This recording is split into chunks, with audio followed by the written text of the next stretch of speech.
أعوذ بالله من الشيطان الرجيم بسم الله الرحمن الرحيم. Now, we've been discussing about the Hijrah, but we said this series is all about the Battle of Badr. So, in this very video, we are going to be connecting Hijrah, which is the emigration of the Prophet ﷺ from Makkah to Medina.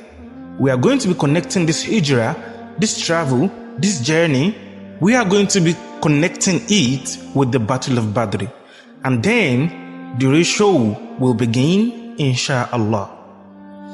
Now, to understand the connection between the Hijrah and the Battle of Badr, the first question we should ask ourselves is, why Medina?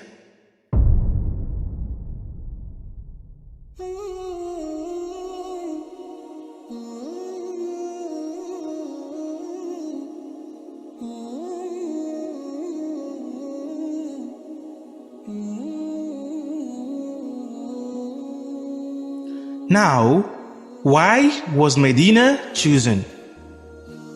Out of all the cities in the world, if Allah had wanted, He could have sent the Prophet ﷺ to Abyssinia, for example. So why Medina? Now, before we proceed, obviously, when we answer this question, we need to put the disclaimer that the reasons we think are derived from what we understand.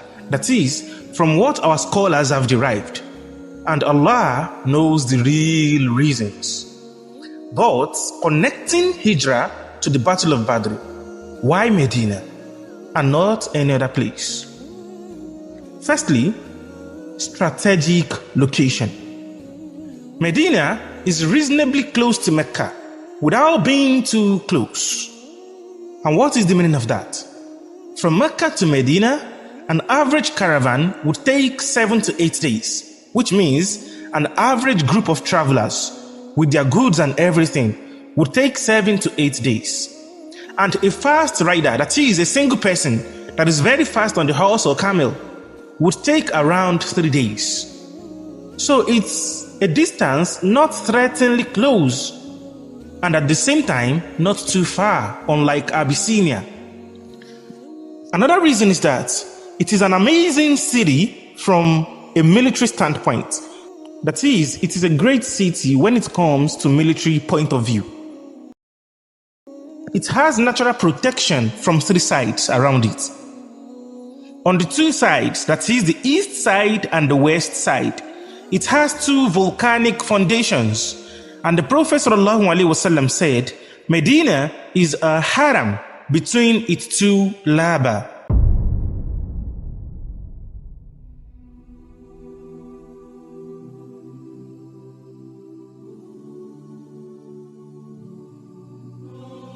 That is, between its 2 volcanic foundations.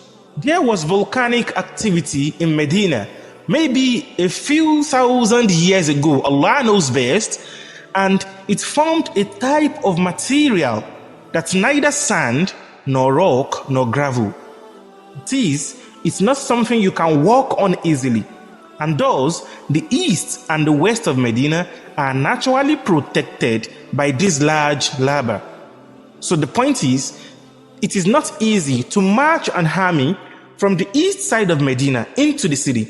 And it is not also easy to march an army from the west side of Medina into the city. Simply because there are these 2 volcanic eruptions. The product of these 2 volcanic eruptions are still there. So it is not easy. So you would have been spotted from afar simply because of the difficulty you will be facing. And the city will be prepared to attack you back. So it's a form of alarm system as well as protection. Now, what about the southern side of Medina? The southern side of Medina is actually facing Mecca and is generally luscious cultivation of date palms. It is densely populated with date palms, and as such, you cannot take an army through the southern expanse of the city. Thus, the only part exposed is the northern side. which is why the Prophet ﷺ only had to dig a trench to the north of the city in the Battle of Khandaq. We are going to be talking about the Battle of Khandaq later. But for you to understand, the Battle of Khandaq is actually another battle after the two major battles, which is actually the Badri and the Uhud. So they call it the Khandaq because the Prophet had to dig a trench. So trench is some form of a huge pit that is not easy to pass across. It is so wide. So when they want to attack the Prophet sallallahu alaihi wasallam, they know they cannot attack from the east and the west because of the lava, and then they cannot attack through the southern part due to the date palms. So the Prophet had to dig a trench to the northern side alone.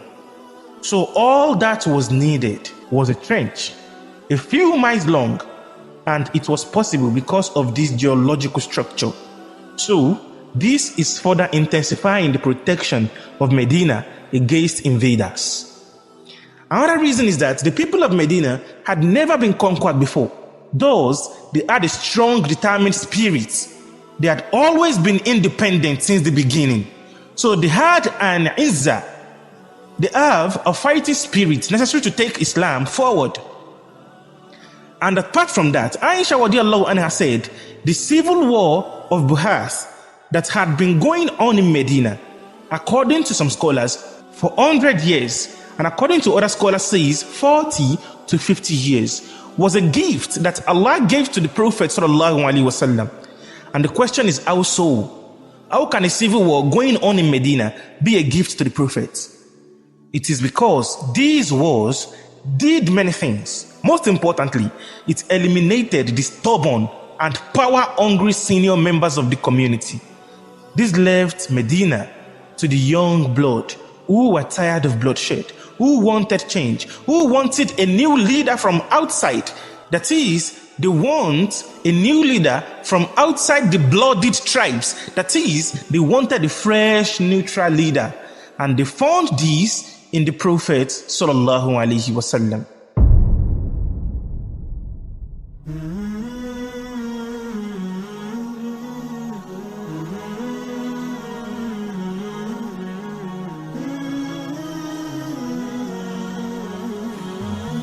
Now, with all this being said, you will understand that Medina is actually fortified against attack, 1. And 2, it is actually a ready-made place for the Prophet sallallahu alaihi wasallam to take leadership. Now, let's talk about the arrival of the Prophet sallallahu alaihi wasallam in the city of Yathrib.